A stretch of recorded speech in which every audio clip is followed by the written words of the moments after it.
It's been really interesting doing the Virginia Woolf module this year, actually. I did modernism last year, and we only did one of her texts. For some people it was, I believe, The Waves, but we did To the Lighthouse, and it's such an interesting novel because it's so different to anything that you ever experienced, maybe at A-level or in your first year.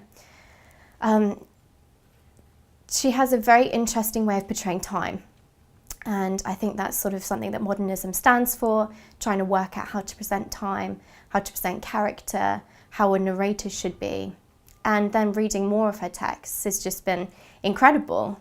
She starts off sort of taking the conventions of realism and trying to make them her own. And then you end up at something like The Waves, which is completely different to anything I've ever experienced taking my English degree, it's basically reported speech completely. There's no narrator involvement, if that makes sense.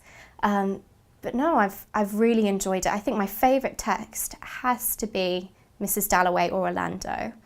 And Orlando because of the way that she just completely bends gender and bends time, and it's quite fantasy, but then again it's very, I don't know what the word would be. It's just so creative and the characters feel so alive. But with Mrs. Dalloway you see sort of the struggle of the middle-class woman trying to find out her place in society, but also the expectations that she's put under and what a relationship is and what a relationship means. And I think a lot of the messages, particularly from her essays, are still very relevant today.